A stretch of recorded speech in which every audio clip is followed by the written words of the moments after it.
defenders, I think, it's like.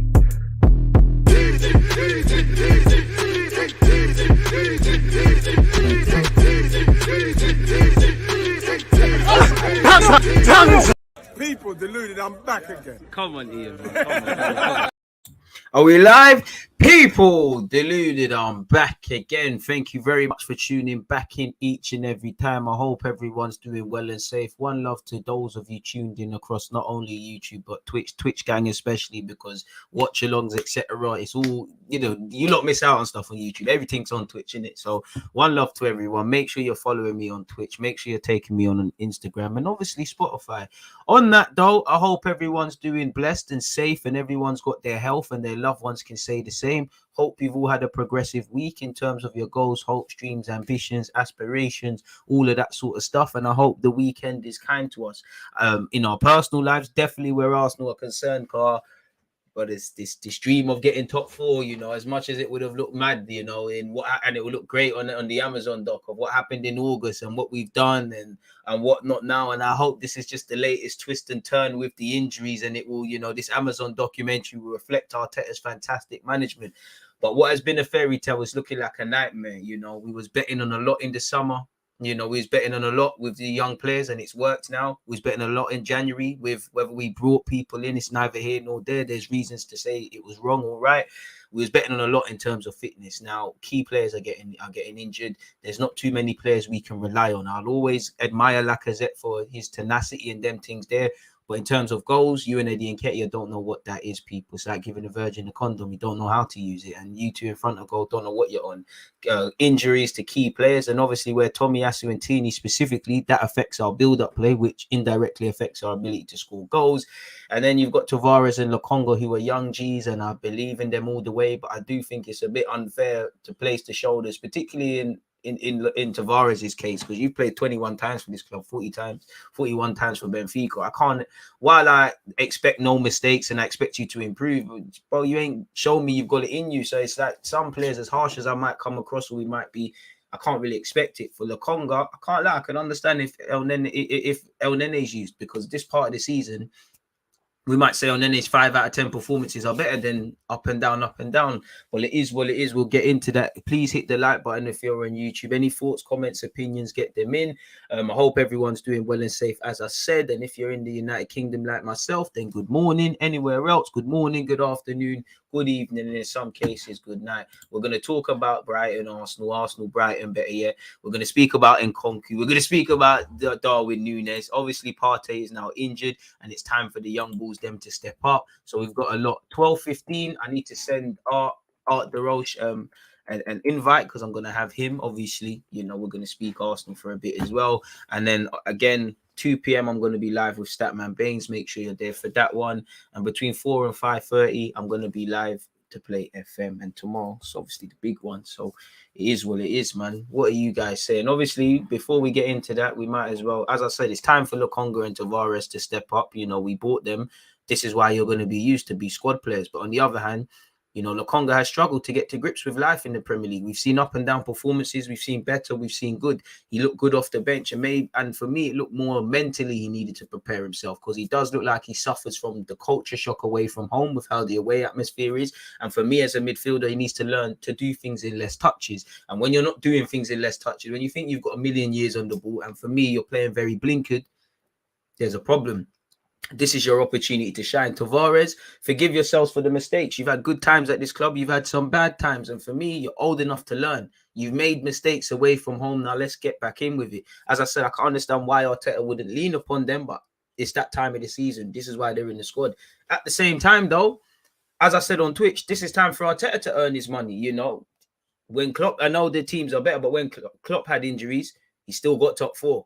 When Chelsea had a left-back crisis, they got on with it. Spurs had Son out, they got on with it. We're going to need to get on with it. We're not always going to have people fit. We're going to be dealt a shorthand by referees, by fixture calendar lists, and all of these things. And if we can't do it now, then we're not going to be able to do it further and further forward. You know, we've relied on a lot of variables to go right here with everybody staying fit. This now there's a spanner in the works. Everyone should step up. Didn't really have much faith in top four. Do I feel very pessimistic on Arsenal's top 4 cases? Of course I will as a fan. Based on what's in front of me, I'll support the boys all the way and all that. But I am pessimistic. But it's for me to be that. In the same way I was pessimistic when our form turned around. Arsenal gave me reasons to believe. You lot just, you know, don't listen to the noise of everyone, not that they are, and get on with it. But this is where Arteta has to earn his money, because we did it, you know, whether it's down to Arteta, Edu or Kroenke, we left January weaker. Yeah, again, it's not necessarily the wrong decision to let strikers go and not bring in strikers for the sake of it, but we left January with a weaker squad, even down to Ainsley Maitland-Niles. You was allowed to go, you can go, there's no problem. You're showing your levels because you're on the bench. The only thing that's changed is the weather in Italy is probably a bit better. But other clubs were telling players, regardless, you cannot leave. You know, certain, even when we tried to buy Arfamelo, Allegri said you can't go. Could it have been worth keeping Ainsley Maitland-Niles around? Is that showing our inexperience? Because he can play left back in the back three and whatever. He can play in midfield. You know, now if something happens to El Nene and Lokonga, now we're really in problems. So we've made our bed. We've got to lie in it, for rightly or wrongly. We are going to look back at that January period, especially when you look at Spurs and you see what Kulusevski and Bentancur, especially, I know Kulusevski's getting assists in that, but I think if Spurs don't buy Bentancur, I'm confident of top 4 because he's really improved that midfield. What could that have done for us? We're betting on a lot. We made our bed, you know, Lacazette's work rate, whether goals are as assurance or not, we made our bed with that. We've made our bed with these young players. And again, as much as I love them, you've got to be fair to them. They're going to do dumb things like Gabriel. Gabriel made that similar mistake he made the other day with the pass. He made it at Liverpool. They're going to do last season. They're going to do that. Ben White's going to do silly stuff. They're all going to do silly stuff. They're young players. They're old enough to learn, but they're young players. So this is what we bet on. So, you know, does the shift start changing to top 6 and getting Europa League and the platform that presents, and we go again next season for top 4? Because I think if we acted in January, there might be a boost. We're still in with a fight. We need to go all the way, but I wouldn't say we're the favourites. The run of form, I mean, the run of games that we have in comparison to Spurs is a blow. You know, this is the time of the season where, as much as I like the young players, you want to look around your squad and say, all right, cool, that striker is going to score me goals. This defender is going to do this. We haven't really got that. So it is what it is. And it doesn't help with Thomas Partey not being fit, does it, people? Really and truly, it kind of, and Tini, it kind of scares you really and truly. Because when you look at it, Arsenal in the Premier League this season with and without Partey, and it's been a stop-start season for Partey because he gets going, then something happens, as has been the case, people.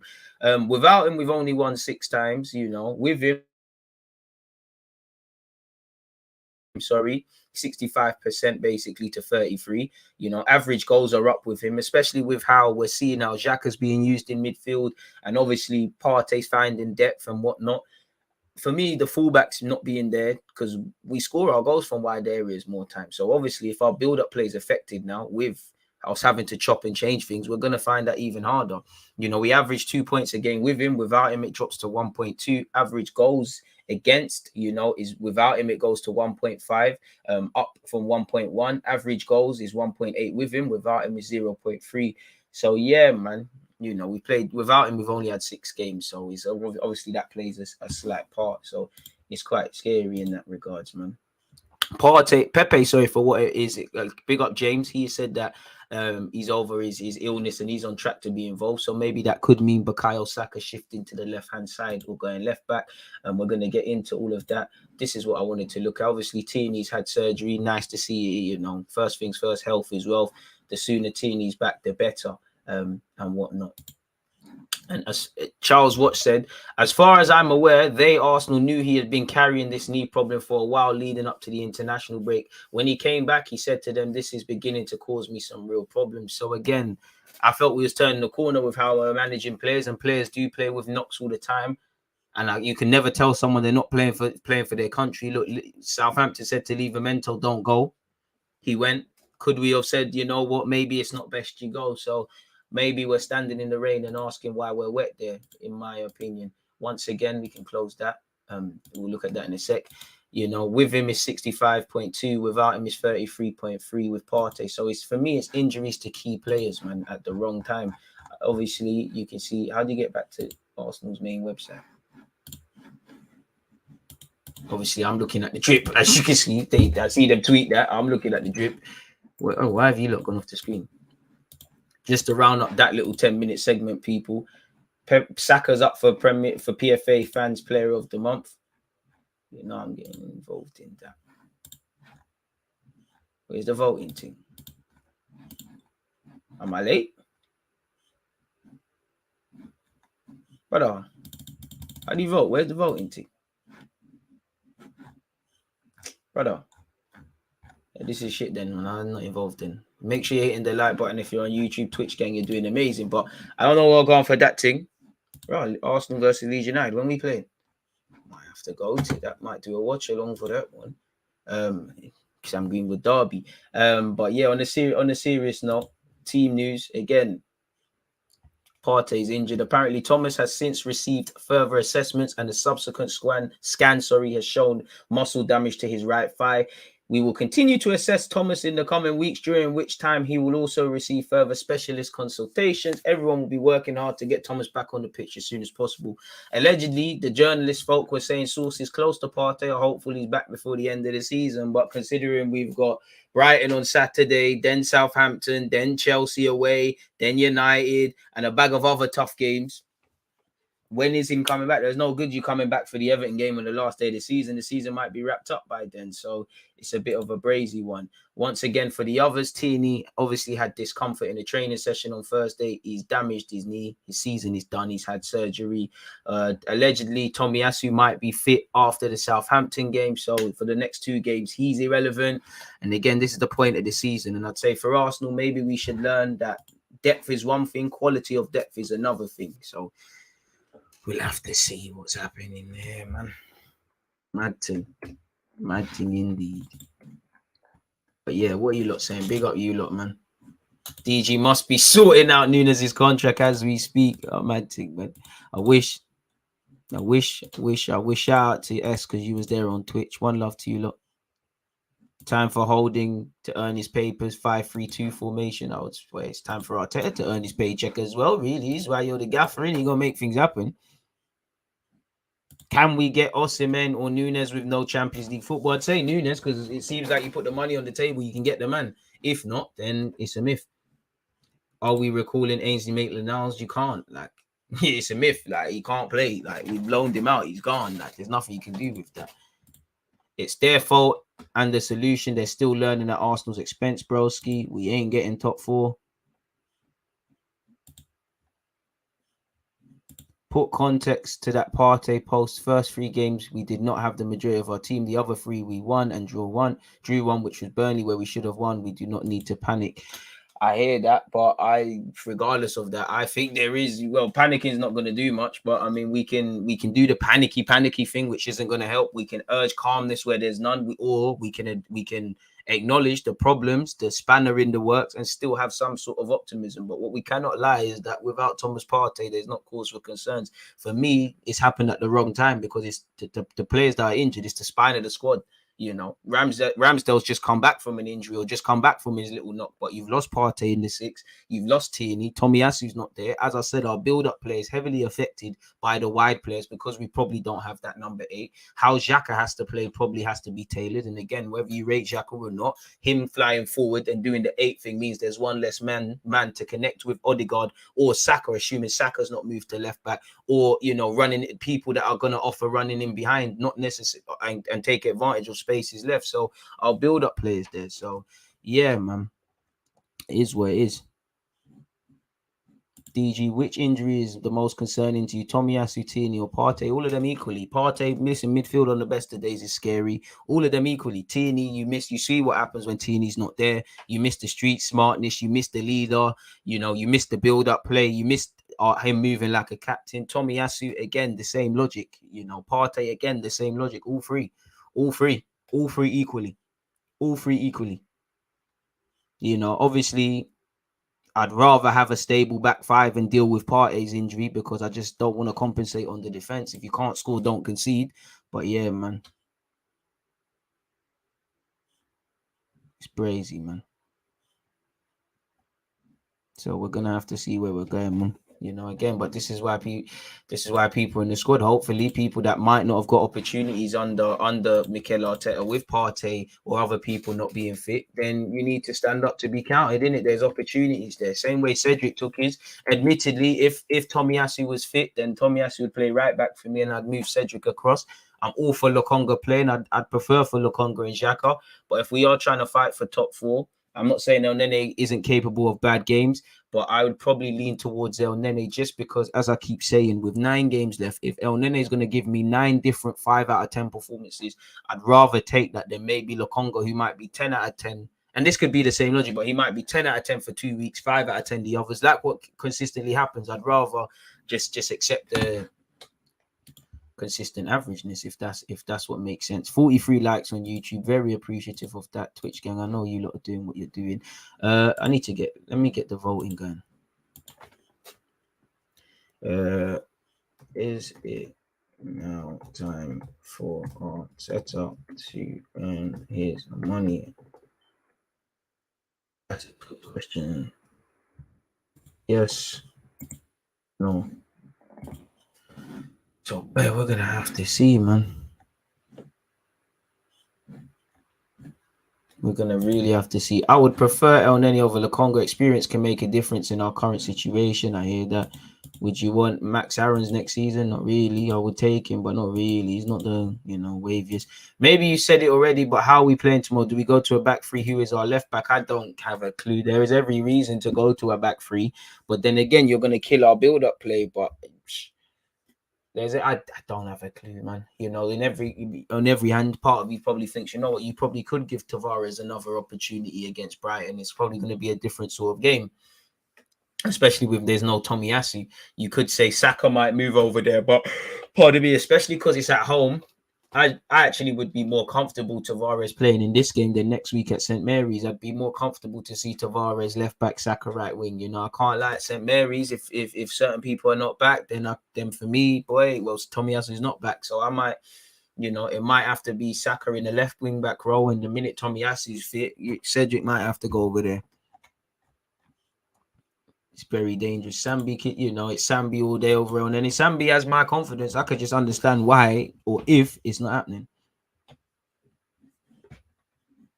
With our squad being seriously depleted and Lacazette's form is in the gutter, would you try either Pepe or Martinelli up front? Maybe, but it's like that's the we're already gonna have to make a lot of changes. And when you make more, I'm not saying he doesn't deserve to be dropped or does, you kill the fluidity. So that might be something that saves Lacazette. So again, I don't know if Saka was to go over there.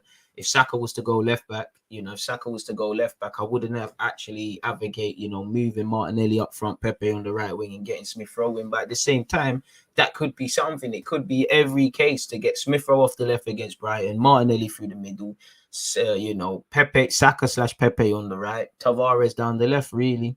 I don't know, man.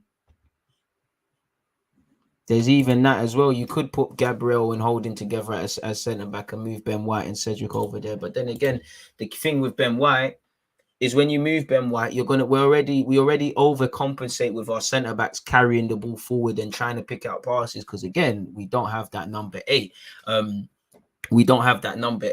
So you're gonna lose a lot more with that, really.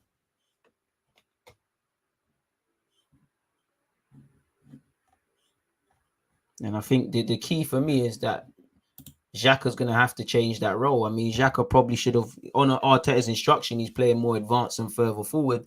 But I feel when Tavares, to help Tavares, obviously Tavares has to help himself, but at Selhurst Park, I just feel Xhaka should have done that withdrawn role, like kind of half covering the space. Xhaka is a very good talker, and the players say he talks them frequently through the game. I think obviously language barrier is something, but Tavares, between Xhaka and to a degree Gabriel, they could have talked Tavares through that game, and I would like to see that. We're going to have to see Xhaka change that in it, and maybe that's why El Nene will get that security. And I just think Arteta probably more comfortable with El Nene being that vacant sort of half Partey role than a Lokonga, really. Even though I'd rather see Lokonga, but if we're fighting for 4th, then something probably has to change, man.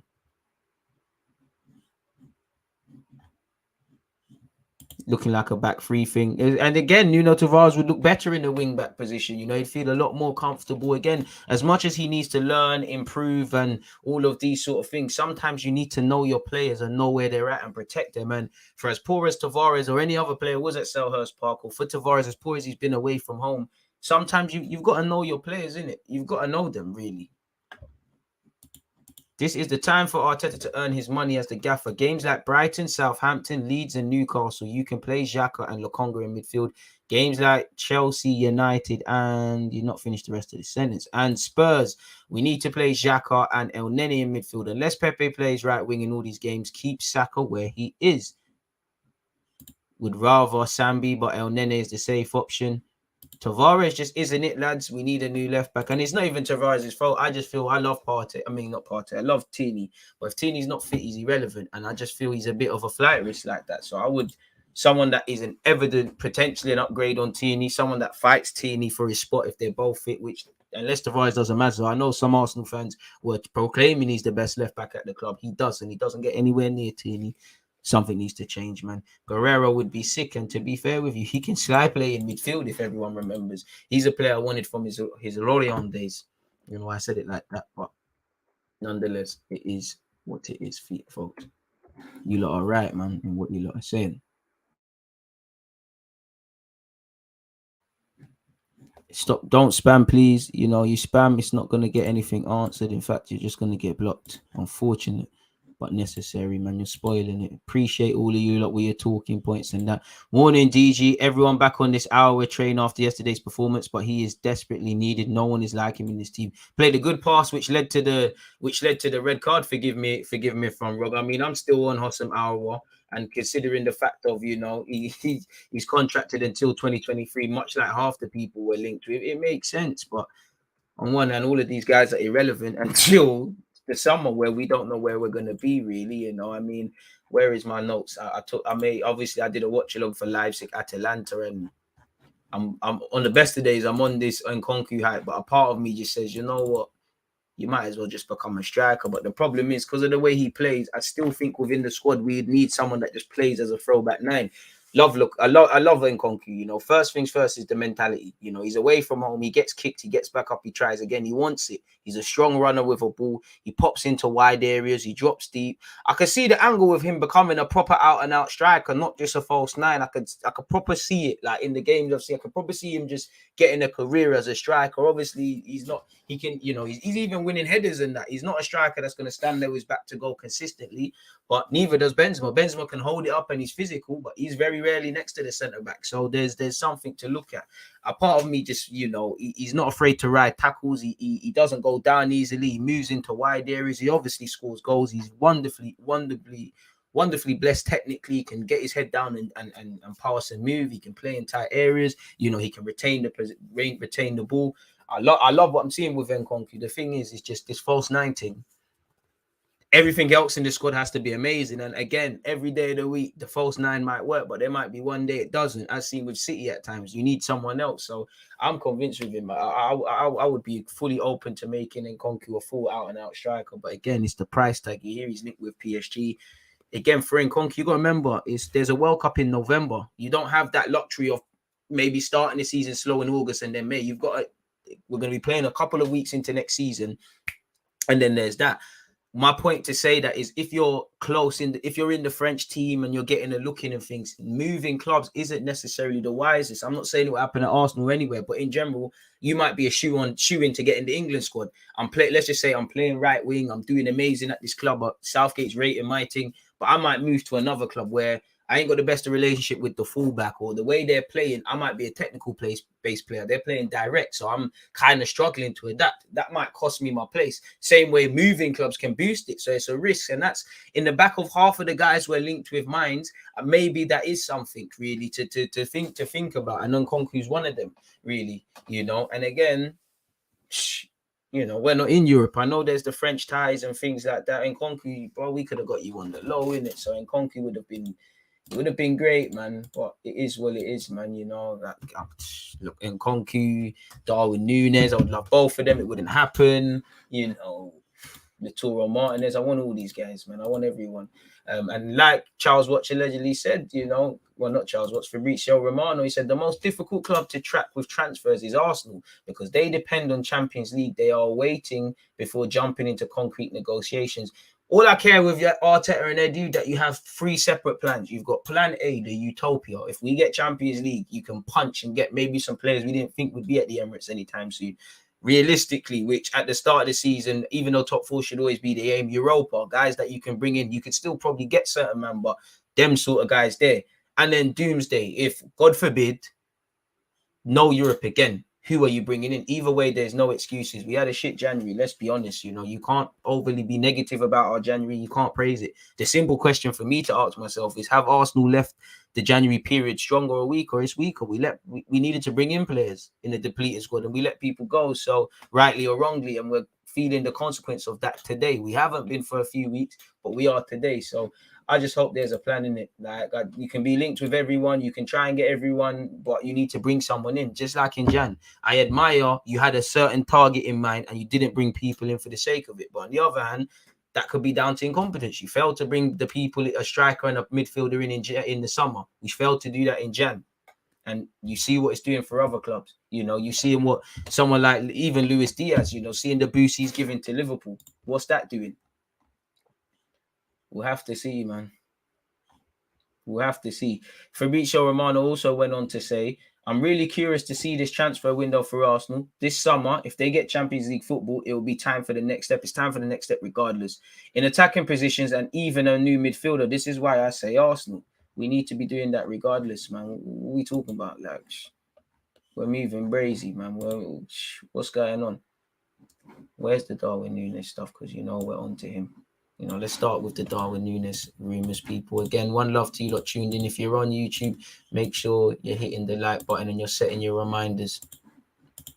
Twitch gang, you lot are amazing. But let's start with Darwin Nunez. Allegedly, Benfica striker Darwin Nunez ditches his agent and signs with Jorge Mendes' company just months before Manchester United, Arsenal and Barca are set to battle for his signature. So that's probably, evidently, that's United need a striker. That's an ace in their pack. You know, Mendes, did he not help bring Ronaldo? Obviously, there's the Portuguese ties. And Mendes, just like, what's my man's name? Mino Raiola, he's going to eat because Ruben Neves is either going to sign a big boy new deal at Wolves or move. There's a signing on fee for him. You've got Darwin Nunez. We don't even know what's happening with Cristiano Ronaldo at Man United. So that's the first thing. It tells me that Darwin Nunez probably isn't going to end up at Arsenal with that one there. But you never know. Allegedly, he's split with his agent, people. And we've heard apparently it will take 67 million to bring in people. And it's getting quite messy. Apparently, he's beefed up security of his place. Apparently, his ex-agent still wants certain monies owed to him. But Darwin Nunez, who we can look at in a sec, has announced he is changing agent just months before an expected fierce transfer tussle for his signature. As you know, everybody's onto this 22-year-old and his stock went up, obviously, after bagging against Liverpool. He said, I want to clarify that I will not renew my contract with my representative, Eduardo Leslavia. I also want to clarify that neither my family nor I have received any threats and we are fine. So again, the article's being hypocritical there. So we'll have to see. You know, we heard Nick Mendes even wanted to place him at Spurs. So we'll have to see. Arsenal at a disadvantage there. Apparently his agent is owed 20% commission. And what I would say, there's a lesson for Arsenal to learn because he didn't hit the heights at Almeria. You know, Almeria, Vlahovic was at not Slavia Prague. He was at where was he? Wherever he was, I can't, Red Star or something like that. Wherever he was, you saw the tweets re-emerge that Arsenal were looking at him. Can we start half of these guys we've been linked with? Can we find them before someone's got to take a chance on them? And even if you don't bring these guys in, you need to bring something else in. Allegedly, we've moved away from wanting Dominic Calvert-Lewin. As you know, Mendes works with a number of football leading talents, and he's got João Felix and Ronaldo there. Benfica are believed to be holding out for at least 60 million for the striker, and they would make a £40 million profit. Arsenal, United and Spurs have all been credited with an interest. And apparently his old agent said the move to Spain under Atletico Madrid looks the most likely, people. And that's a good a good thing for him. He knows the way of life in Spain, having been at Almeria and whatnot as well. West Ham were onto him, but clearly it didn't bang. And yeah, as you can see here, that just confirms what's being said. So allegedly, yeah, they want 60 odd million for him, which doesn't seem like too much. But with Arsenal, I don't know. You'd imagine for 100 million, you could probably get Nunez and a decent number 8. Throw in some outgoings. Torreira looks to be going to Fiorentina. I don't know what the plans are for Ainsley, Maitland-Niles and Nelson. But you'd imagine, you know, you get 2 players that could transform this team, a striker of this ilk, and a number 8, and then you take it from there. In an ideal world, I would like 4, as in times 2 of the 2 positions. I would like 2 8s and two strikers, someone for the squad. Like if you could bring Jonathan David as well, it'd be great. But ain't gonna happen, is it really? So that's that really. In relation to Nkunku, who apparently holds the key to potentially Mbappe staying at PSG, club ready to offer cut price clause after telling Arsenal to pay 62.5. So that's about 100 odd million if you wanted Nkunku and Nunez, which would be amazing, but it's a myth, man. You know, Nkunku can play as an 8 as well, which I can't lie. Based on what I've seen this year, I'd fuck the 8 thing, you're a striker, but you can't do that. Leipzig are now ready to offer Nkunku a release clause active from next year, 2023, to sign a new contract and snub interest from interested parties like Arsenal, etc. That's according to Sky Germany, people. As you know, he's scoring a lot of goals. He's made his debut, and with a World Cup, there should be a lot of optimism. Apparently, they want to put a 54 million exit clause. Leipzig are preparing to offer Nkunku a new contract containing a pay rise to ward off reported transfer interest from clubs like Arsenal. They hold between 60 to 65 million euros, which equates to 50 to 54, which is active from next year. I mean, I'm not giving up on AOUAR, bring him to the carpet.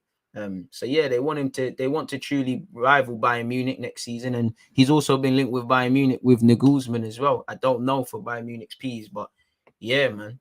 Arsenal, Liverpool, City are all interested. Apparently, they want 62.5 million. With no Champions League football, I could not see us doing both of these, or maybe even going to the 60 million pound ilk. I don't know, people. So there's that. What else have we got? Paqueta's been back for a Premier League move. I mean, he played quite well yesterday. We've been linked with Paqueta. He don't really fit the need of what we need, but he'd be a good complement to the squad and raise the level. He's a baller. Jack Wilshere was saying Declan Rice is better than Fabinho. I ain't trying to hear that. That's great, and Potter will speak on that later. Arsenal and Liverpool scouts will be in the stands to watch 17-year-old Starlet in action. Watching a young Turkish midfielder, never seen him play, but there's a big game coming up against Galatasaray. Apparently, Bayern Munich, Arsenal, and Liverpool will all be selling 17-year-olds to look at. We will be selling scouts to look at this 17-year-old who's made 12 appearances for Fenerbahce this season. I mean, Ozil could have plugged us. That's someone I'm going to do my due diligence on. We've been linked with Dybala once again, people. But we all know his contract's running down. The 28-year-old will be a free transfer. It's crazy. Allegedly, Italian publications have reported on the North London club, and apparently Arsenal swoops for Dybala. It's explained the Gunners are now among the clubs interested in the Argentina international. In order to secure the South American signature, Mikel Arteta's side have started contact with his agents to try to convince Dybala to make a switch to England. Apart from Arsenal, Tottenham and Newcastle are also admirers. Inter Milan, on the other hand, remain the most active Italian club chasing Dybala. So make of that what you will, people. Arsenal have not stopped following January target, remain main candidates to sign midfielder. Unless you were hibernating throughout the January transfer window, you'll be aware that Arsenal were interested in signing Arthur. Mikel Arteta wanted a midfielder for his Gunners squad, and while various talks took place with Juventus, it didn't bang. Fancy enough, they didn't even let him go, even though he was a spare part. Obviously, Arsenal wanted to accept a short-term loan. The Italians wanted a purchase option and a longer-term loan. It didn't bang. But allegedly, you know, we're still looking at Arthur Melo, and with a Brazil spot, up for grabs, he might keep it moving and whatnot. So we probably got to remain attentive to that. Hector Bellerin, the club have already expressed their transfer intention to Arsenal, man. Total understanding. Bellerin, hopefully this is permanent. And again, not Eddie, because you're leaving. You, Ainsley Maitland-Niles, Reece Nelson, not James. Leno, contracted until 2023. Is the writings on the wall for you lot. I don't know when Marie's under contract. I think he's 2024, but he's on loan. Keep it moving. Torreira, who looks to be going Fiorentina on a permanent 2023. Edu, you need to bring in an 8 and a striker, but outgoings, because all we've done is tear up contract. Edu, you've got, in the same way, from now to the end of the season, Arteta's really got to earn his paycheck. You've got, regardless of what happens, you've got to earn your paycheck in the summer. Because I can't imagine, you know, like I said, we've probably got the targets now that we want. Of course, things are going to be affected depending on where we finish. But apparently, you know, it seems like Bellerin could be granted an extended stay, people. Apparently, there's a total understanding between the parties as the meetings between the Betis Chiefs and the fullback agency was satisfactory. That's great. You can meet with Bellerin's agents and whatnot, but we're going for meeting Arsenal and whatnot. You know, they're going to play hardball. They're going to leverage the fact that he wants to stay. His contract's running down. Probably ask Bellerin to pressure Arsenal, but we'll have to see what happens, people. really with that. I don't think any Arsenal fan expects a crazy fee. You know, Everton and Everton and Arsenal should have really shot ourselves in the foot. You know, there was a crazy offer for Richarlison from Barcelona once. We had a mad offer, 30-40 million, I would say, mad for Bellerin, and we didn't take it up. So we were ramping really, but that's Bellerin. I mean, we don't need to see that. Allegedly, Bruno Lage set 100 million price tag for Ruben Neves. Now, considering he's under contract, I swear it's until 2023, but he must have an extension. It seems like he could leave. Apparently, Barcelona are the front runners. I don't really care for what Bruno Lage said there. Yeah, we know Tierney's had knee surgery, and that's him done. Dybala makes feelings on Arsenal clear after receiving transfer call. Dybala is keen on a move abroad after Juventus made it clear he wasn't part of their plans. Tottenham were edging closer apparently previously. So yeah, it just says that everyone's got a chance of bringing in Dybala. There's nothing specific there. It's just probably leveraging the fact that, you know, we're desperate for players at this football club. Apparently, we've moved our interest from Dominic Calvert-Lewin, but apparently Arsenal are plotting a surprise swoop for Aston Villa centre-half Eric Konsa. Please, God, no. How does that improve us? Beyond being a squad player, you're not even better than Holding. That's meaty. If Gerrard wants to get rid of you, and Gerrard has some shit centre-backs to choose from, come on now. You know, I know he played for... but come on, this doesn't take us forward. Shout out to you, Konsa, but that's a myth, man. You need to stay where you're staying at. Once again, Hector Bellerin, we don't need to go over that. Arsenal plot Bale capture. Where have we heard this? I thought April Fools was the 1st of April. Shout out to Bale for becoming a free agent, but I can't believe that. I don't know what that is. Allegedly, I don't know why it doesn't say it here, but apparently Eddie Nketiah is considering playing for Ghana, people, which would be interesting. Arsenal now ready to take hit to sell Star after his frustrating claim. Apparently, Arsenal are now ready to take a huge hit on club record fee Unai Emery paid Lille for Nicolas Pepe as Arteta bids to freshen up the ranks in the summer transfer window. But Arsenal, have set an asking price of 30 million, 25 million quid, which probably about fair. And probably, if I'm a club, you're probably going to get him on loan with an option to buy before you commit to that. So I don't know whether to believe any truth into that, but it is what it is, folks. Hey, my head is spinning. I can barely see. Lino Sosa is good, but let's just see what's going on, man. Is this a good time to stick Martinelli in the 9 position to add some excitement up front? Potentially, we've got nothing to lose, man. Would you clip Mad Dog Tavares in the summer? I'll bring in a better left back, so it probably means his role is probably off leash. Sorry, people, man. I feel like I'm gonna collapse. The fuck?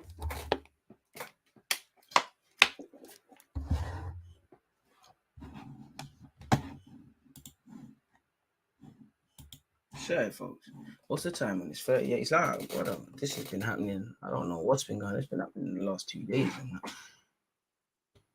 Boy, I don't know what's going on, but yeah, man, let's keep going. One love to you. That's the transfer stuff. Why does it seem like everyone is against Saka left back too? We have the numbers out wide to sacrifice him there. It's not like Saka isn't productive there either. It's true, but for me, in the name of balance, I understand why Arsenal fans would be a bit reluctant to do such, man. Konsa is a Tottenham fan. Okay. Doherty's an Arsenal fan. He plays for that. You really, in the grand scheme of things, for reasons not to, respectfully, he's at Aston Villa. If Arsenal are going to offer him the chance to move to London, the platform of what Arsenal are and money, brother, it's not adapting. Like, come on. Let's be a bit sensible. But fair play. Let me get Art in here as well, because I said we're going to bust him and I'm moving mad. And apparently, in terms of Inter have confirmed their interest in Gianluca Scamacca, but keep a close eye on English clubs. Apparently, this is from the Sassuolo CEO. He said, we've received proposals from English teams. Even Junior Traore has been approached by Premier League teams and Napoli too. I mean, they all know we've got money in it, so we've got to accept whatever they're saying. You've got to take it with a, pardon me, a pinch of salt, really and truly. So there's that. What's the time? 39:52. Let's get him in there, man. Doing him dirty. Let's get Art in here. You lot get some questions into Art. Don't forget, I go live at 2 p.m. on Twitch, people.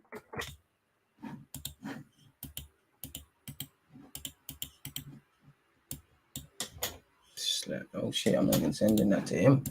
He's not going to be able to enter. Yeah. Done him very dirty there. One love to you lot tuned in, people. 72 likes. Keep running that one up.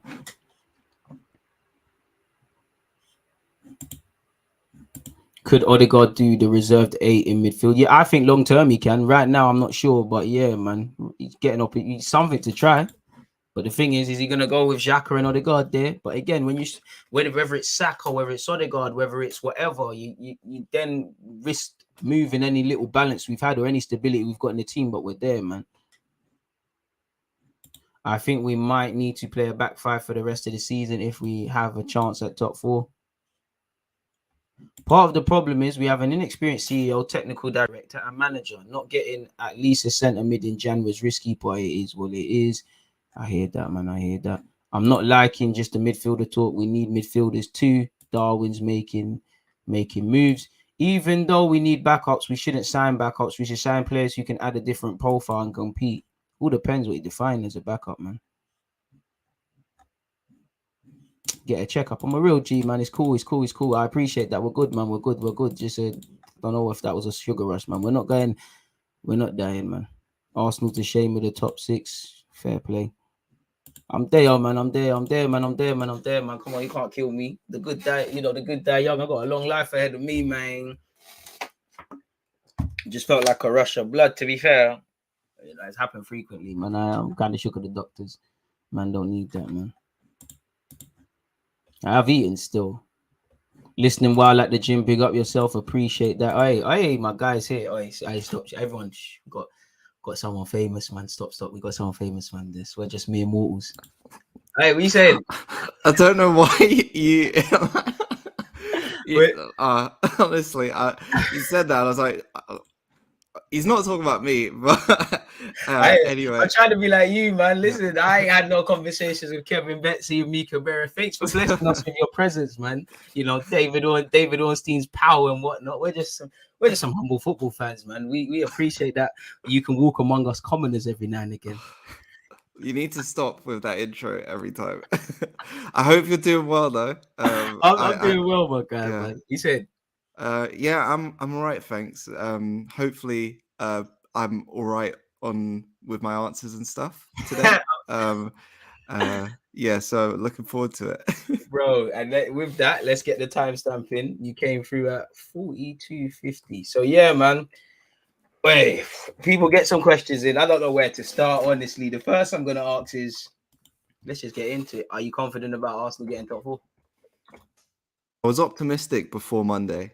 That optimism has probably dropped a little bit. I would say I'm not in the panic mode that everyone seemed to be in on Monday night and Tuesday morning, just because of the fact that there is still that game in hand. I know it doesn't mean 3 points, but it's there. So I'm still, say, semi-optimistic, but there is obviously a bit of realism in that Arsenal do still have to play Chelsea, Tottenham, and Man United. That those Chelsea and United games especially would be quite a big test with them coming Wednesday night and then Saturday lunchtime. So it's a big one, but slight optimism still. What do you make of, obviously, the young lads that have to come in, specifically Lokonga and Tavares? Obviously, they've both had good and bad moments. You know, Lokonga's had a point in the season where it sounds like a long time away, but, you know, people were saying he looks like our best signing that we've made in the summer. Now, for me, I think he's a bit struggled with the cultural aspect, with the fact that games in any bit of the country is going to be quite crazy, probably in terms of needing to take less touches. Now, Tavares away from home is a flight risk. They might get opportunities. Where are you at with that? Because there's a lot of talk. As much as I would rather them to get opportunities, I could understand if Arteta was to go, do you know what? I might, it depending on what's going on, I might put Saka there, or I might put Cedric there, or where midfield's concerned, I might just go with El Nene. He might give me 5s out of 10 in the next remaining games while the others are volatile.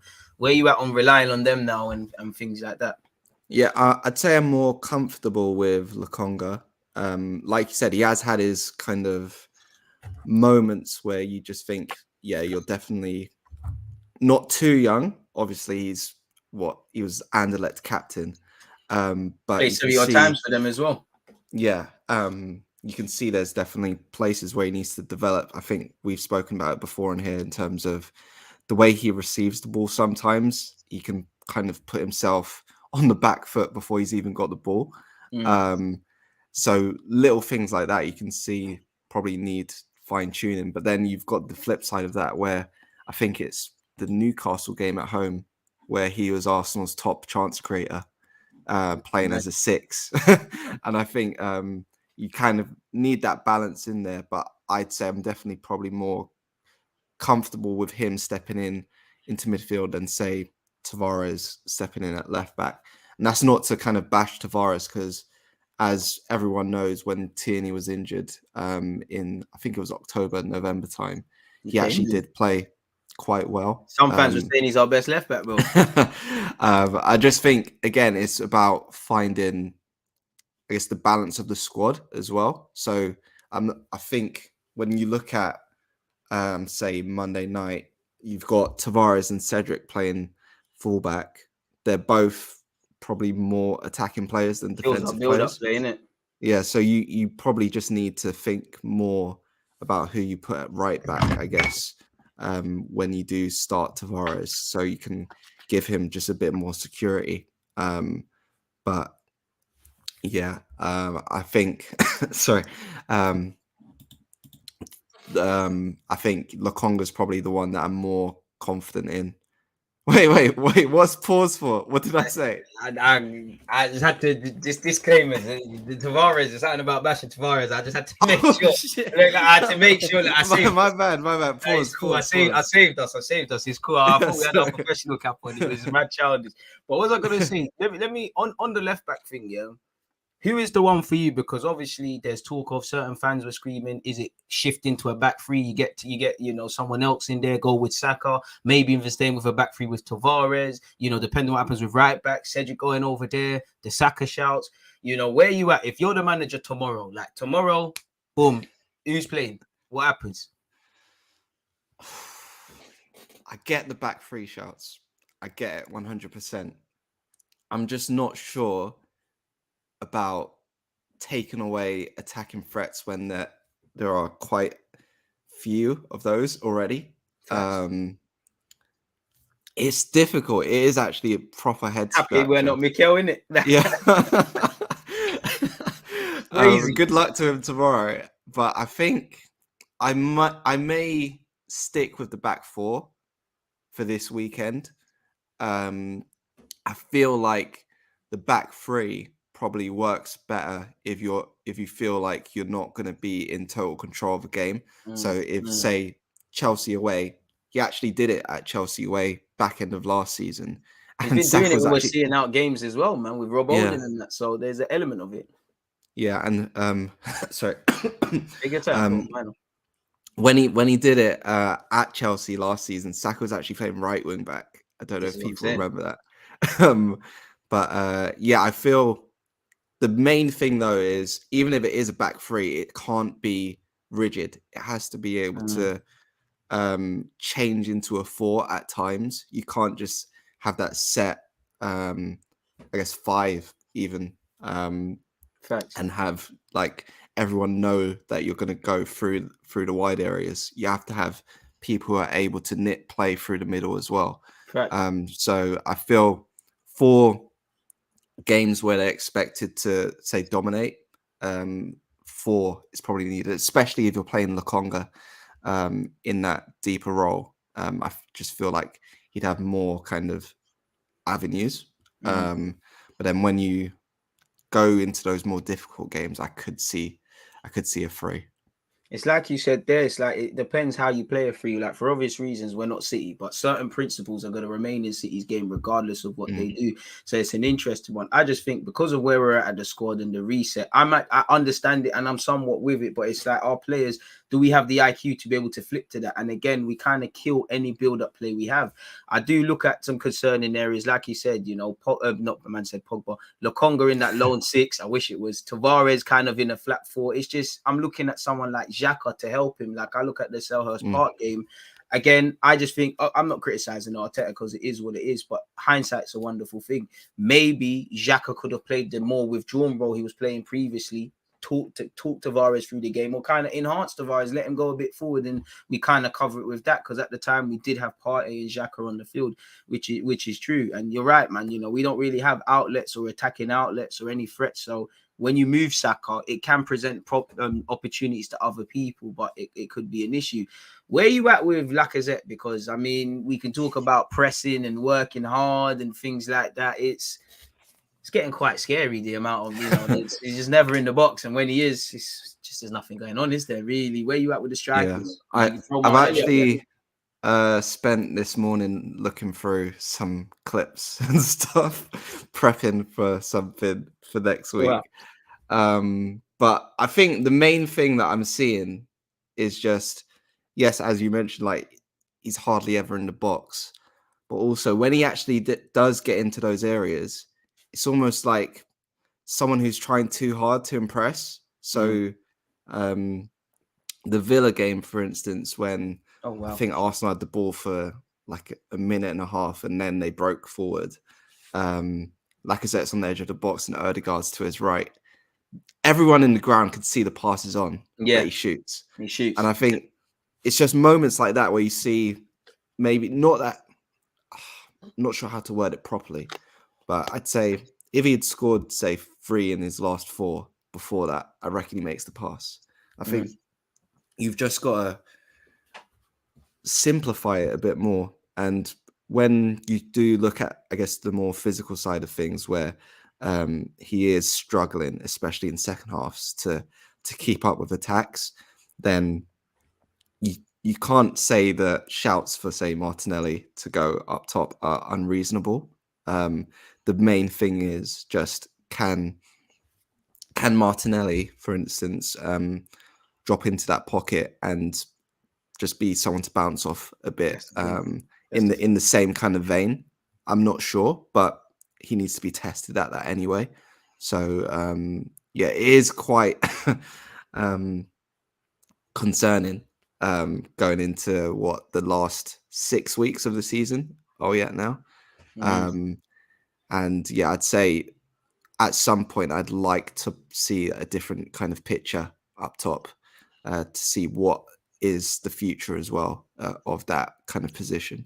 It's a techie one, because obviously we've got 9 games left, and I'm all for giving you footballers a chance. But as you've heard with my comments with Cedric, with El Nene, it's a bit risk averse. So as crazy as it is, and he hasn't got a leg to stand on, and in recent weeks we've been here with Lacazette, I could understand why he plays. I just feel, like you said, it's a glimpse into the future. We can't talk about Martinelli being able to play up front if we never give him a chance. And I like pace, especially if we've got these questions marks over defense. Obviously we need to be able to defend, but attack's a form of defense. So maybe Martinelli up front, and what he gives you, Saka on the left or right, whether it's Smith Rowe or Pepe, we could overcompensate within those areas. Now that would probably present another issue. I would say with Lacazette, I've said on the best of days, I got a lot of heat for it. I think the creative outlets that people claim he has, I think it's overstated. I do think people underappreciate what he does at times, but it's overstated, and we overcompensate because he's not really a goal scorer like that. And I think it's too easy to suss us. We're a team that hasn't really, you know, we play through wide areas, like you said. We all come kind of short. And like you saw with Crystal Palace, you know, they kind of sussed that. They played the high line. They backed themselves. Their centre-back walked away with 2 assists, really. So I would like to see us cause more questions. I am with you with the Martinelli up front, exactly, because, you know, you could shift Smith Rowe over there. You know, one thing I'd say, sorry to cut you. No, go on. I would be interested in seeing like a 2-man Lacazette and Martinelli. But that's why, for me, if we're doing that 3 at the back, you might as well, 3 at the back sort of thing. Or unless we're going to do the Aubameyang sort of, the Aubameyang Lacazette sort of role thing, maybe Martinelli could give him the legs, because you see it when Martinelli's played off the left with Lacazette. Lacazette drops, Martinelli kind of stays on the last shoulder. I do think Martinelli's got more link-up play than given credit for. It's just, I understand why Lacazette's there, but he just looks like I don't like to use this word declining, because declining, you can still offer something. But as you said, you know, he's never been the most blessed athlete, but every year he's lost a yard of pace. For me, it looks like he's struggling. Like after 30 minutes, 60 minutes, he's struggling to get into the box. And as you said, when he's in the box, for me anyways, he's either thinking about it too much, like you said, or for me, he's just snatching at chances, or he doesn't get in there quick enough. And for me, one thing I liked about Lacazette's finishes, if you go through them, he scores some smart finishes. Like there might be two men next to him in the box, a split second to shift it onto his left and get the shot away. I think he's losing that sort of pace. And the fact that he's not going to be here next season, we might as well try something, allegedly. But with him being captain, I understand why he plays and whatnot. Where are you at with him getting a new deal then? Yeah, I feel like it's one that really depends on what type of Europe Arsenal are in. If they do manage to get top 4, then I'd say it's probably more realistic to try and look to that future. If they don't, then I can see maybe like a short-term kind of, maybe like a 1-year kind of deal, just to kind of get Arsenal a bit through that transition period again. Because I feel like, again, even though he has his performances in terms of goal scoring and just striker performance has been on the decline, I do feel like there's still intangibles that he has that is valuable to the squad. And it's not a surprise that a lot of the young players point to him as someone that helps them actually bed into the first team. And do you think we overcompensate on that? Because if I don't know, everybody should look like that. You know, everyone should be that. And I just think we have a theme now where that's always said. And also, if I look at it now, Saka, Smith Rowe, Martinelli, you lot should be, even, which they are, examples for the younger players. And even someone like Patino, you're an example for the even younger ones. Just to play devil's advocate. Yeah, I mean, it's definitely a point, but I'd say even with that, say Saka's 20 years old. Like, I don't know.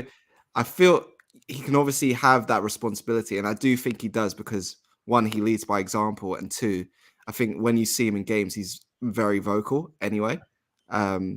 So those leaders can come from anywhere. It doesn't necessarily have to be about your age. But I feel like, especially when you look at the makeup of just the whole squad as a whole, you've already lost, I don't even know how many players it was in the summer and January. Lost count. But whole football team in its own entirety, really. When you look at how bare bones it is now, I feel like, especially if they go into that Europa League where it's Thursday night, Sunday afternoon, you just need to kind of have enough in there, especially in terms of know-how as well, because Lacazette would have experienced things at 30 years old that Emile Smith-Rowe at 21 years old has not even dreamt of in his life. You don't even know you don't know about it. Yeah, exactly. So I feel like that's just an area that's quite important as well. So what you kind of touched on it, and you set it up perfectly. Obviously, we talked about Arteta needing to earn his money with the injuries this at this point in the season and whatnot. So do you think January is a period we're going to look for as where it could have went wrong? You know, because on one hand it was courageous. If we get top 4, it was big decisions backed up. Now we're looking at it a bit different. And for me, it's almost like, I do think a lot of Arsenal fans were too much in a rush to paint a picture. I feel there's no way you can look at just January and criticize Arteta full-heartedly. We need to get rid of players. Situations needed to be addressed. We did save wages. That being said, you can't bring save wages off the bench when we need goals. We went into the January period and we've left weaker. Now, Aubameyang and the need to score goals is one thing, and not bringing in strikers. We know we needed to bring in a midfielder. Other players at other clubs were linked with moves and they held on to them. Chelsea, Juventus are 2 examples off the top of my head. We let Ainsley go. Now, I'm not going to be a hypocrite. Ainsley could go. I didn't have an issue. But with left back and centre mid, I'm speaking about back 3. That's Ainsley's bread and butter. He's sitting on the bench in Italy, which, to be fair, is nicer than sitting on the bench in North London in terms of weather. But where do you look at in Jan? Would you say in the same way we look at them lot down the lane? Kulusevski's coming, Bentancur's coming. It's giving them a boost and we're weaker. Do you think we've shot ourselves in the foot? Is this a period where we're looking at and saying what's gone on there? Do you think the inexperience of Mikel Arteta maybe being naive with certain players and maybe Edu being naive and or inexperienced and not getting things done, does that make our task harder? Is that a period where we could say kind of self-inflicted? I think whatever happened after January, it was always going to land at their feet, whether it was blame or credit. And I feel like there was a sense of naivety from my point of view, in terms of just, yes, you may not be able to get the best in class in certain areas, which obviously everyone knows they were kind of holding out for. The player they felt could 100% add something to this squad. But when you looked at the outgoings especially, I feel like you just needed someone, even if it wasn't an outstanding player, someone who could get through games and just be an experienced head at times. Not someone who's too young where they are in that same kind of stage as, say, Lokonga or Tavares, but just someone who has the know-how of what to do in games. And also, as you mentioned, I feel like Partey, of course, he was on the mend at the time, but when there's, I guess, those trends that have happened over the past kind of year or so, 18 months, you do kind of need to be thinking of, okay, what happens if this happens? So I would say there was a bit of naivety, even though trimming the squad and having every player have some sort of value there is an argument to that side. But especially when you look at the kind of crowded state of the games that are coming up now, and the caliber of them, it's going to be a massive test for each one of those players that is still in the squad. What would you put alleged naivety down? Because I just feel, I feel it's more on Edu. I feel Arteta's the manager. Yes, everybody who comes in and goes out is a reflection of you. We did agree on half a deal, and for some reason it was sanctioned. It wasn't sanctioned, sorry. But it's just Edu's just since he's come here, I'll give you credit for what you did last summer, but we all know you wasn't the lead head in terms of talent ID. January is where I wanted to see you earn your money. Of course, I don't just want players for the sake of it. But again, you've seen people pull rabbits out the hat, which we didn't. What would you put the naivety down? Is it a lack of experience, specifically with Arteta? Because, I mean, you've been at City. Fair enough. We all know City is like Harrods, We're Audi at the moment. It's levels in it. But they've had a wealth of options. You've seen how big a season is, why you need a squad. And Arteta makes a big song and dance, rightly so, about everyone needs to keep working. He says it in indirect ways. Even when you think you're not playing, I'm not looking at you, I'm looking. And you've seen people get their chances. Like Cedric has been a nobody in the first team for a while now. He got his first start. So is it necessarily a fact that I'm an inexperienced and naive manager? Because you might not have direct experience of a situation like that, but we've been here before, even in his first season, or half a season, we've been here before. So is it naivety? Because again, I always believe in fixing the roof while the sun's shining. It's like we've just seen the roof and we've just assumed that the sun's going to be there. Like, come on now, get it fixed. Yeah, I feel like maybe, I'm not sure if naivety is the right word. It might be, but also just, I guess, pre-plan crisis management. Basically, you need exactly you need that all the time, and I feel like that's where January was so important for that crisis management. In terms of experience, I'm not sure if inexperience can be used like for that kind of example right now, because as you mentioned, he's had January 2020, summer 2020, January 2021, summer 2021. So there have been enough there's been enough time for those kind of crisis management scenarios to be kind of in place, I feel. It is just a case of, I think, taking that risk was probably one of the biggest risks he could take at that moment, and it could backfire heavily, or it could have paid off very well. At the moment, it's on that knife edge now, where he has to, especially basically every weekend or even midweek, every 3 days now. You live or die by that, by the result, in it. Facts. Yeah.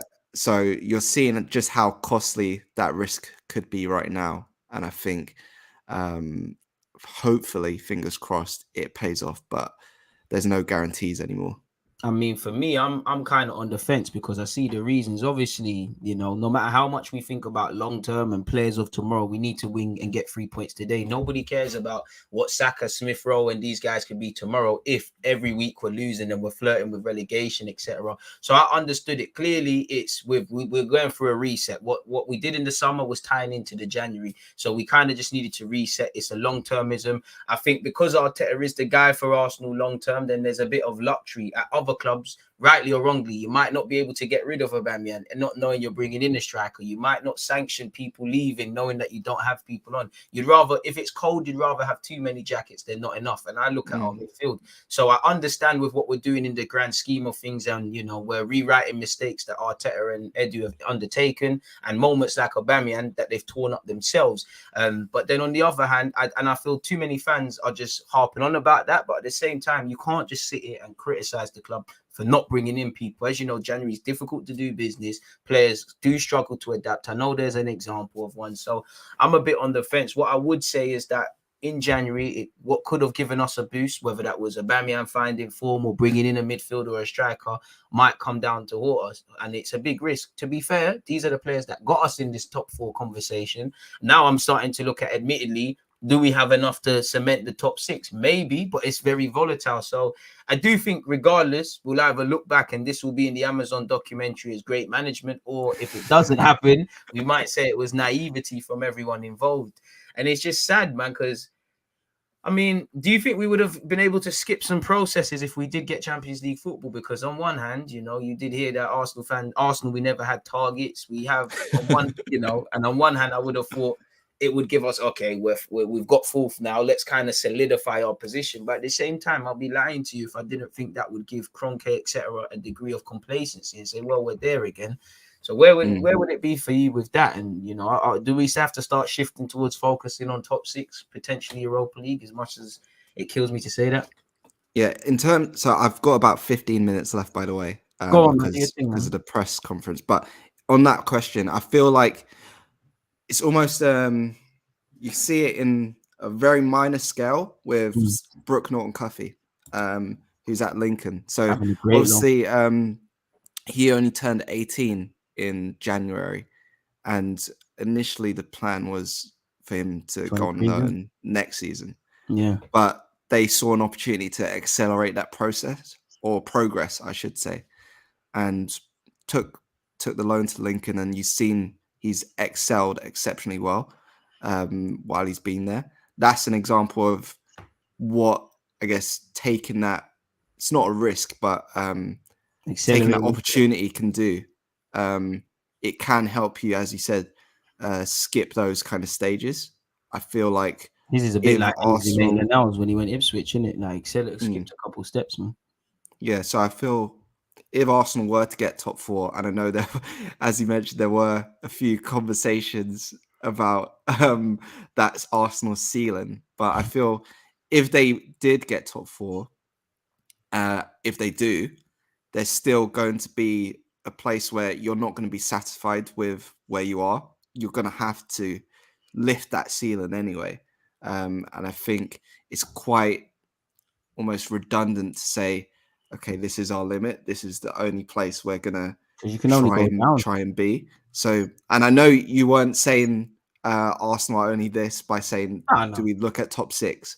I know you're just doing the devil's advocate thing. But I think you can't be looking backwards either in this situation, because that's when I feel like it's almost like the Lacazette thing in terms of overthinking in front of goal. When you're thinking, okay, what if this happens and that happens and that nothing happens, then you just lose sight of what's in front of you. So I think going all in for that top 4 has to be the objective, even if it does look a bit tougher now that Arsenal lost away at Palace. I feel like you can't just almost give up. Yeah, you can't give Right. up and say, "Oh, now we're not going to get it." You have to just. I don't see the point in that, because then if you think that way, just end the season now. Exactly. And that's one thing that gives me a boost, bro, because as I said, one luxury, whether people rate individual players or them collectively, they were doing poor at the start of the season. These are the players, with the exception of Aubameyang, that got us in this conversation. So this is what I want to see. I'm hoping that other people stand up to be counted. This is a squad game.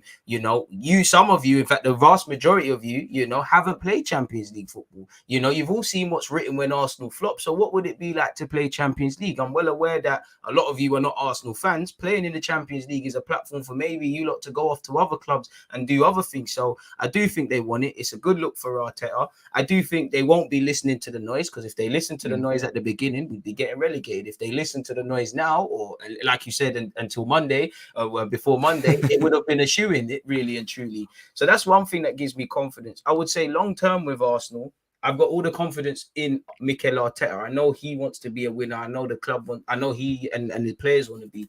As you know, it's all about off the field. So I need to see Edu able to do his job, and fundamentally the owner, because I don't know what the owner is going to do. Because as much as I might praise or critique Arteta or Emre or Mislintat or Sanye, and I can't just blame everything for on the Kroenke. It's not that I'm blaming anything. It's just, if you own a company and you've had different guys there and you haven't been performing, then what are you saying, sort of thing? So it's a bit of a brazy one, man. I know you're pressed for time, yeah. So I want to move on finally to Arsenal versus Brighton, man. What are you saying? I mean, the obvious is we've got a bag of injuries. As you said, we need to get on with it. The world is expecting us to crumble now. Our rivals, if you're Spurs, you're licking your lips. If you're United, you're thinking what you could do. Where are you at with that? Clearly, a reaction is required. Where are you at with that? Yeah, I feel like because it's at the Emirates, I feel a bit more comfortable with it. I feel like there, especially this season, Arsenal, not just Arsenal, but especially the fans that are in the stadium. I don't think this is like an overstated kind of thing, but I do actually feel like they've had a proper impact on what's going on. They haven't. On the Arteta said pitch. to get that from the start. From the minute Arteta walked in, he said we need to sing from the same hymn sheet, make noise, and all them things there. Facts. Yeah, so I think that helps, but also the main thing is everything needs to be sharp from minute one. I think that's first 5 minutes. You will see what type of game it's going to be. You might as well pretend to be Tavares, bro. I can't lie.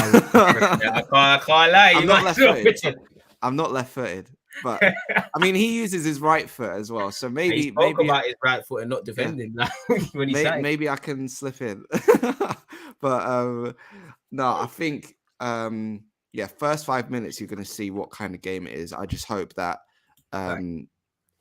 as you mentioned before, the senior players, so Xhaka, for instance, are able to take control of situations and guide players that need to be guided through that game. Because, as we all know, Graham Potter's a great head coach. And he's always twerking for Spurs and making things for us. So yeah, it's difficult, bro. He loves twerking. He has won at the Emirates before as well. But I'd say Mr. Bupe lurking as well. Yeah, I think Arsenal definitely gonna have to be streetwise, but I feel like they're gonna have to take control as early as possible. And it's gonna be, I feel, a performance similar to the one against Leicester a few weeks ago. That's the type of performance that I would hope to see, where they are actually able to control a game for long periods of time. Obviously, there'll be moments where Brighton probably have a good spell, but I feel like that's kind of the, not blueprint, but what I would like to see. It's the principles. You're right, man. You're right. I wanted to, obviously, what's your score prediction? And I wanted to ask you, obviously, you're one of the very few disciples that has never turned on Hossam AOUAR, man. You must have seen the when you cheering for AOUAR, we still gonna bang that drum. I was debating whether to tweet last night because I saw everyone on Twitter was going off. I was actually playing PlayStation. I was playing Pro Clubs, so I wasn't watching the game. But I mean, I wouldn't. I might watch some clips. I might. Hey, we need that in the Athletic, man. I need to see who should Arsenal target. AOUAR, Fabian Ruiz. We need that propaganda, bro. But when we were speaking about him before, and it's kind of similar things that Arsenal midfielders have started to do now. When you look at Ødegaard, Smith Rowe, it's the thing where they're able to move with the ball and just be comfortable. That's the main thing. Mobility and agility. It's just cultured.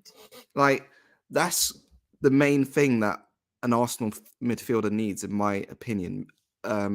Agility and technical proficiency. And then you're set.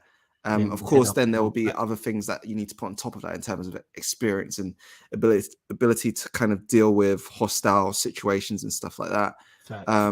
But yeah, in terms of I will be keeping my eyes peeled, whatever happens. And then score prediction. I don't believe Arsenal keep a clean sheet. Less of that, man. We need that. Sorry. We need that. Less of that. But go on. No. I feel 2-1. Arsenal will go 2-0 up and then concede in the second half. But they'll be able to see it out because Rob Holding will come on. So that's my crystal ball, kind of. My heart can't take it. I need optimism, man. 2-0 Arsenal. After Crystal Palace, they owe us, man. I'm screaming 2-0. You know what? Life's funny, man. You know what? Tavares, you're going to bag, man. That right foot is there and in. Tavares goal. Top bins. Yeah, top bins from Tavares. In fact, you know what? Sorry, Tavares. Lacazette brace, man. 2-0 Arsenal. Lacazette brace. You know, goals are like buses. Hopefully, Lacazette lightning strikes twice, bro. It's crazy, man. Let me let you get out of it, Doc. I know you're going to do the press conference and things. Love for passing through, man. No worries. Hopefully, hopefully I was all right with my answers and stuff again. No, man, you're always welcome here. They're always on to you when you bring it on. But when you bring it on, like, he talks to Mika Bear. If he ain't got time for me no more, YouTubers and on Twitch, man. He's a big boy now, man. Like, I might stream later on. I might stream. Go and follow him on Twitch, by the way, people. I'll drop the link in a second. Make sure you're there. Yeah, so maybe Spider-Man. We'll see. And yeah, thanks for shouting out the beer stuff as well. Why no, bro. Make sure you check him out on The Athletic as well, man. The guy's always making articles in that. Because he spoke really well, to be fair to him. Like, he's only 19, but he was able to get across, like, his personality. He's not like, yeah. So I felt, even because I sent it to my mum, and she was like, mommy, man. And she was like, she couldn't believe he was only like 19, just the way he kind of put himself across. But them man have to go up so fast, man. They have to. Yeah. But yeah, hopefully see you again soon. And hopefully you guys enjoy the rest of your Friday and the weekend as well. Come on, my guy. Hopefully, you know, we get 3 points, man. Yeah, man. Let me let you go, cause I don't want you to mess up. I don't want to mess up your thing, man. So all right. See you guys later. Peace, my guy. Love for that, man. And obviously, people, make sure you're following Art on Twitch. Let me find that. I'm following him, but why is it not coming up? I said you type his name, bro. You type his name. This guy's a big boy. You type his name on Twitter. I mean, on Google, boy. Am I seeing Athletic and wait. Big up to my guy for spending his time with little old us, man. Why is this? No, I've started, so I'm actually gonna have to find this. Why is he not coming? How do you check your own feeds, people, on Twitch? The people you're following in that. There you are, AJ. There you are. Link's been dropped. Make sure you pre that one there, people. So yeah, 2 p.m. I'm gonna have Statman Baines as well on the channel. Don't forget that one there, people. That's gonna be slightly smaller, car. I need to go cut my hair, and it's Friday. I'm not trying to be in there all day, bro. 1 second, people. I see someone is at my door and ring. I'm going to be back in a second, people. And then I'll take in a couple more of what you lot are saying. 1 sec. Let me show you a lot of madness quickly. Against this right back, Charlie.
Hey, new deliveries. I love it. I love it. I love it. Inject it.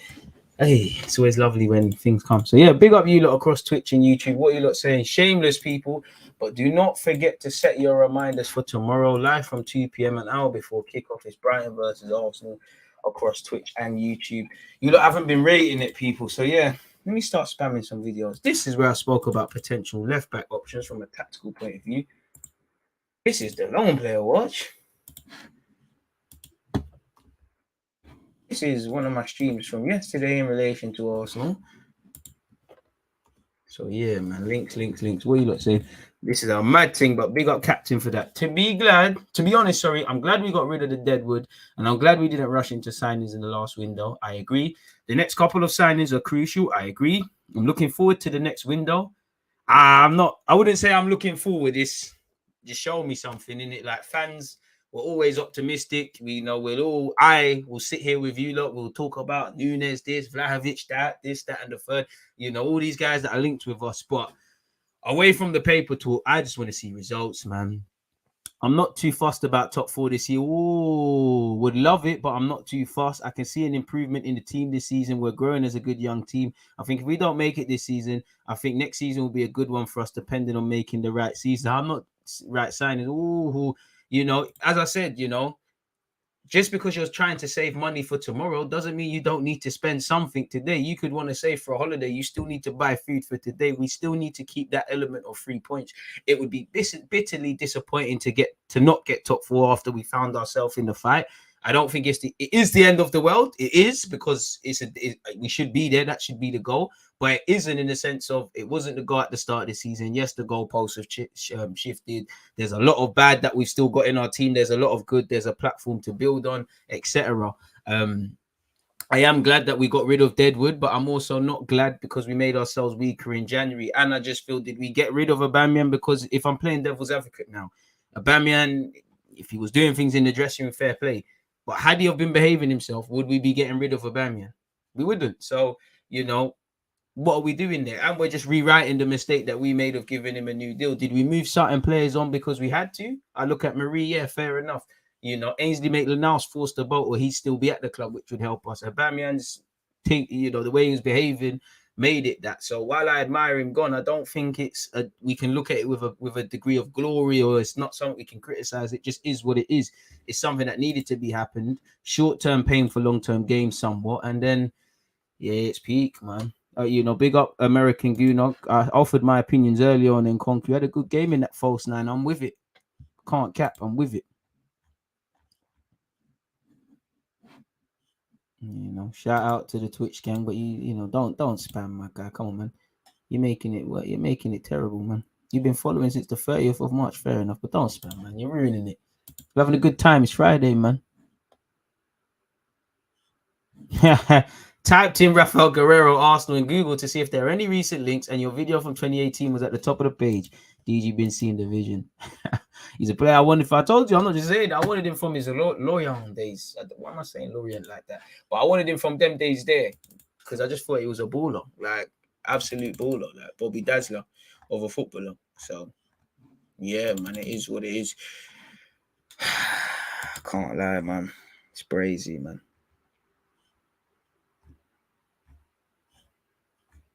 You lot are starting to make me feel a bit nervous about the game coming tomorrow. It's relatively all right, man.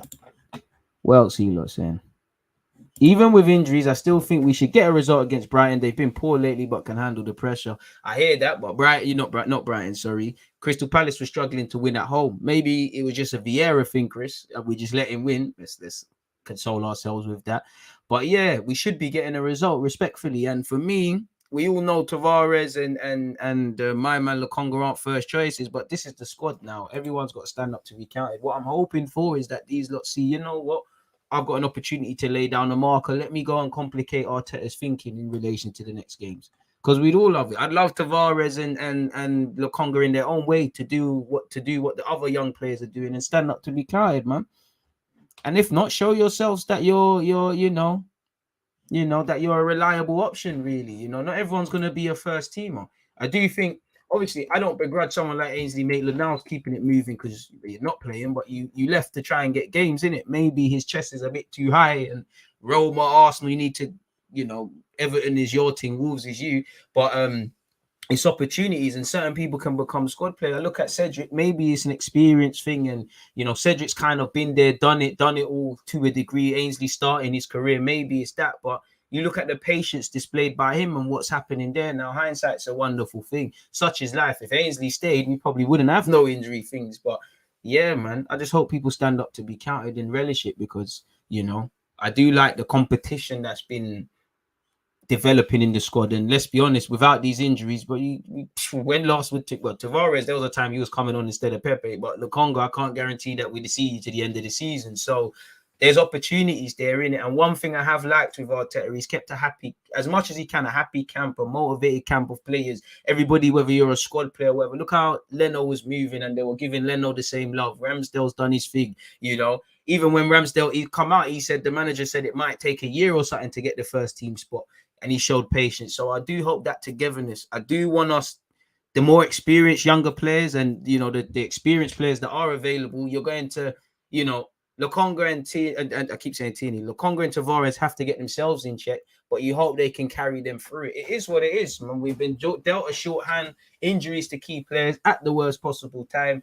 It does. I'm not going to sit here and act like there's not a degree of panic. I'm not going to sit here and act like the slim chances I had for us getting top four have taken a hit. Haven't taken a hit, sorry, but we're in with a fight in it. Like, it is what it is. If we throw punches and we lose, then we dust off our bruises, go and get the ice, and we go again. What I don't want is that we just stand here and accept it. Just go all the way, because again, if we start to move beyond top four now and things like that and building blocks for next season, how far can you go? What points tally can you get? What can we learn? Okay, we won X amount away from home. What can we do better? This happened at home. What can we do better? Game management, etc. So that we can go into next season with more hunger. I do hope that we can get top four. I badly hope, but we all know that we shot ourselves in the foot. And for me, we're gonna focus on maybe January we might focus on January, or we might focus on the transfer period and not buying people. We might focus on the Palace game. We might even say if we never had the start to the season we had for whatever reason, maybe we get fourth. But these are all different narratives. We need to take little bits and pieces, and ultimately it starts in August, ends in May. There's a degree of things, and this is why for me, I keep saying the same games. Like for me, we've lost some games and we should have done better, but the games we really needed to get points, Crystal Palace at home, let alone away as well, because we didn't turn up, but Crystal Palace home and away, that's two. Definitely Burnley at home, they were there for the taking. Brighton away, who we got on the weekend, we never turned up from the start away from home, really and truly. So we was quite poor. I'm probably missing out another match. What did I say? Brighton, Crystal Palace twice, Burnley. There's therefore one more. There's definitely one more. Everton and United away from home. We took the lead in them games, didn't walk away with anything. Fair enough. United, it is what it is. Them games there can go any sort of way. Everton were shit then and they shit now. So man, I have to win them games there. So yeah, man.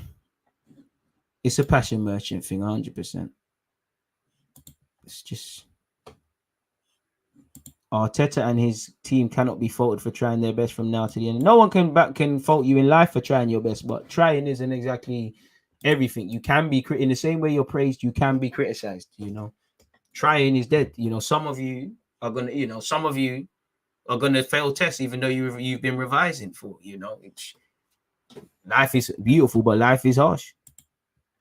I can try to pass my driving test. If I don't pass, I'm not a licensed driver on the roadside, isn't it? Trust me. Again, Pep giving Spurs, and I can't lie, man. I'm on to Leicester and City, man, because Leicester, Telemans, if you just held on to the flipping ball for a couple more seconds, Spurs don't get Bergwijn or I don't score against you lot. Pep, you did us dirty because you gave the Pagans 6 points. We didn't get shit.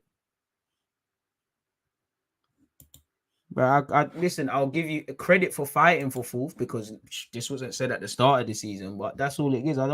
That's where it stops. You don't get effort for trying. And that's the thing with certain Arsenal fans. We're just gonna ask certain Arsenal fans the fact of they were saying we're gonna get relegated, and now the fact that we missed out on fourth, they're just gonna attack the team and not say, all right, cool, we let ourselves down, but there's this. There's certain people, just like with the January thing, that are just gonna unnecessarily put a toxic positive spin on it, like, which is neither side is true. There's negatives and positives. Let's deal with what's in front of us.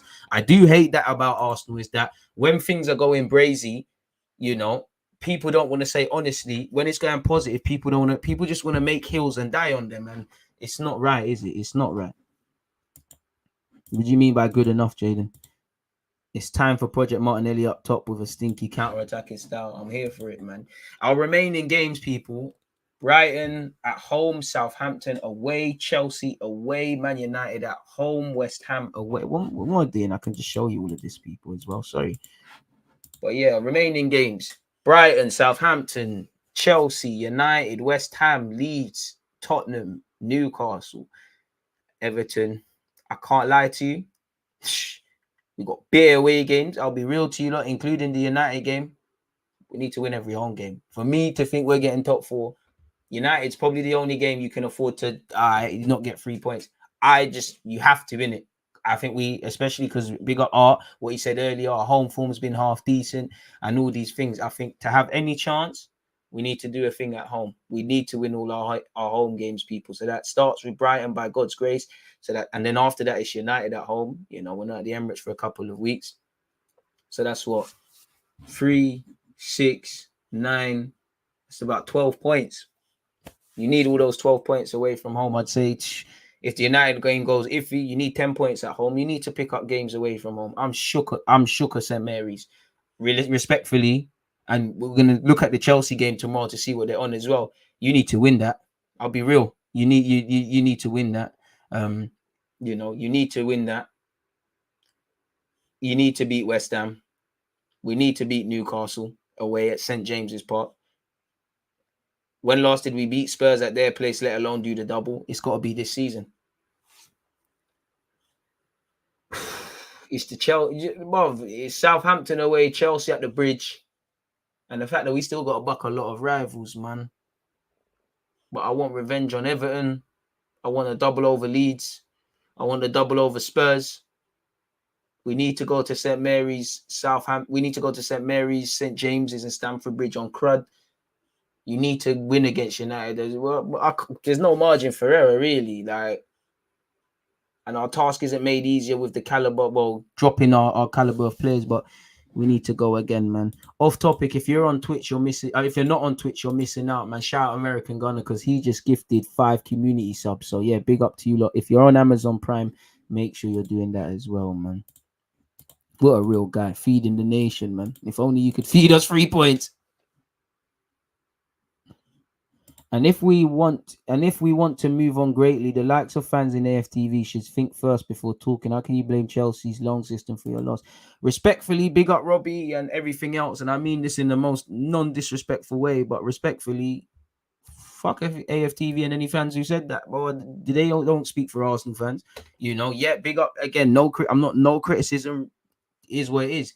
But they don't speak for me. They don't speak for you lot. If someone wants to blame the loan system, someone's just being a wacky dickhead, innit? Them things they're going to get you going live and get you streamed in the place. Arsenal's a club followed around the world by millions of fans. AFTV is a platform with 1 million fans, but they don't reflect every Arsenal fan. They don't speak for me. Don't speak for you. There's some good people on the platform, but whoever said that's a dickhead thing. But that's got nothing to do with anything. Like, you know. If you was to go on AFTV and just look at what was said about Arteta in or whatever with Crystal Palace, and then go and look at what fans in the stadium were doing, that's 2 very different narratives. Everyone's allowed their opinion, you know. And to be fair, when AFTV are doing saying positive things, nobody is saying that they need to shut them down. But respectfully, it's neither here nor there. Fuck what they're doing. Fuck what they're saying. It's irrelevant to me. It should be irrelevant. If that's not what you want to see, it's irrelevant to you. Likewise, if you want to use the platform, that's your business. You know, don't mean shit. Come on. Big up my guy, American Gooner, man. But Tottenham's fixtures are brazy, man. Twitch gang, you'll miss it. I mean, Twitch, I keep saying that. If you're not part of the Twitch gang on YouTube, you're missing out, man. YouTubers convert to the dark side, man. There's going to come a time soon where we're busting out. Like, the growth is better on Twitch if you look at the analytics, man. I'd say Twitch, there's room for more. It's very unappreciative over here on YouTube, man. But yeah, away from that though, people, I'm gonna go live at 2 o'clock on Twitch. I'm gonna have Statman Baines. So yeah, make sure you're there. On that note, though, we've spoken about everything really. I know Mikel Arteta's having his press conference. It's live right now, so I'm probably gonna take it in. So yeah, man, it is what it is, people, and that we've, Art, big up Art for coming through. Go and check him out on his socials and things that I've dropped. It was nice to see him doing that. So yeah, man, it's what it is. I'll leave you with this. Apparently, Mikel Arteta says Partey's injury is a little bit ambiguous but significant. He says he'll be out for some weeks. I mean, that's one thing I don't like about Arteta. He coy for the sake of being coy at times. Be a bit more clarity would help us. On Tavares, Arteta said, obviously I spoke with Nuno because I care a lot about how the players feel. We're there to make their careers better. That was a decision that hurt him, obviously, but he understands it was for the benefit of the team. He now needs to react on that situation. I think Arteta will do what he did last time and start Tavares, but again, it's not about how you feel. You made a mistake. You're not alone, and we're here for you, but you made a mistake. And you've made that mistake frequently. Old Trafford, Anfield, Crystal Palace, Nottingham Forest. Come on now. I've got faith in all the boys, man. Let's let Marcelo Flores develop in it. Let's be a bit, let's cool off a bit, man. Let's not put unrealistic expectations on Charlie Patino, Amari Hutchinson, Brooke Norton-Coffey, Mika Beref, Sosa now the left back. They've all got potential to reach the first team. They've all been banging on the door of first team. They've all been mixing it and traveled at some point, with the exception of Sosa, with the first team. I think they all have potential to reach Arsenal's first team on a consistent basis. If not that, they can all go away and have other careers elsewhere. But let's just let them develop and things. And fans are harsh.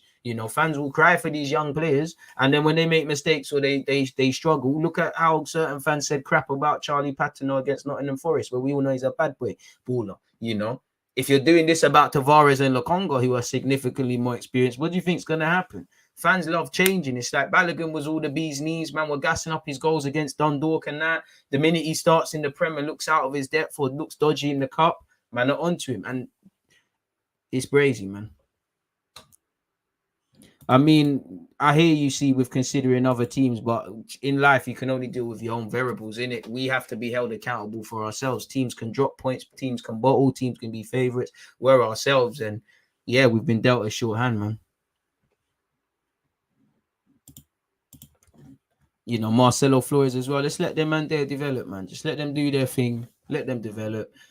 It is what it is, isn't it? Really, would have liked a couple of these guys that have been in and around the first team on the bench and what have you, like, to get some minutes and get involved and play football and that. But it is what it is. You can't have everything. You can't have young players all playing and getting opportunities and scope to grow. You can't have trying to fight for the title and that. It's crazy, man. So we have to keep doing things, man. So yeah, man, and it's not just on Tavares and Lokonga, because again, Tavares took the like the sentiment is all around Tavares, but as poor as Tavares is, we don't win, lose, or draw together. He weren't alone, really.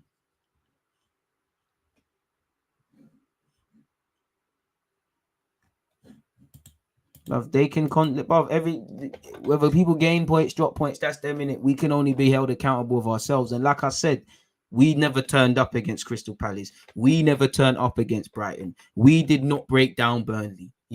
We did not hold on to winning positions away from home against Everton and Manchester United. You hearing me say we need to focus about what we're doing in-house. Even times referees have dealt us a shorthand. We could have done more. I personally think Arsenal fans are reaching a bit with the Saka penalty shouts. Whether we should have got it is neither here nor there. What did we do beyond that? I sometimes hear what you talk about our tactics, but the main issue is the lack of striker who can follow up on overhead crosses without relying on our wingers. You're saying a lot of nothing there, respectfully. It's the whole club, man. We win, lose, or draw together, and it even annoys me. I'm not going to lie, even though I always defend Arteta. When we lose, it's never on Arteta. When we win, it's always on the players. That doesn't mean just because we lost, pile on Arteta. Sometimes it might be down to the tactics, which I think you can look at Crystal Palace. For me, it's on the players because we didn't turn up. We're struggling to play 5-yard passes. We're just terrible. We're moving terrible, innit? But then again, I look at it. Could you have switched? It might not. We still might have lost, but could you have switched to a back five? Could you have made Xhaka play a bit more withdrawn next to Tavares a bit? and protected him a bit more in that regards. I personally feel in the game, Saka and Martinelli, there was a time he switched them flanks and that killed us. So yeah, man, we never win, lose, or draw together. It's everyone. Even Gabriel was shoddy in it as well, you know. Ben White's the one who's given away the free kick, which has led to Conor Gallagher spraying it into the box, you know, and it's come from Ben White and Cedric not talking. And just before that one has happened, we're at 6s and 7s. People are not talking. We're looking shambolic. We win, lose, and draw together. If it's not that, listen, if it's not Sosa, then it's irrelevant to me. Like, listen, Joe Lopez, it's nothing to do with me. My opinion, I guess he could do it, but I don't really think he's got it in him. That Sosa guy is very young. He's 17. I think he would be the one. But I wouldn't say we've got a plateau of options. And it's games like this, moments like this, as much as we like all these exciting players coming through our academy, can we start bringing through them Carl Walker-Peters, them Crystal Palace Mitchells, them Steady Eddie Duns that can just do a thing for us, man? I don't know, man. Joe Lopez injured, and even then he's not levels. Like, he's not gonna make the grade at Arsenal Football Club, respectfully. Like, just based on what I see, he's not gonna make it. Hey man, look at this. What kind of name is that as well? You gotta come out of this thing as well, man. See what I'm saying? You got some weirdos, man. But on that note, though, people, I'm gonna go eat some fruit, and I'll be back at 2 p.m. with Statman Baines, where we'll talk about top 4 and Premier League and all of these things, people. So yeah, on that note, I'm gonna love and leave you lot. You lot stay blessed, stay safe. I'm out. Always is that active and defending. I think it's like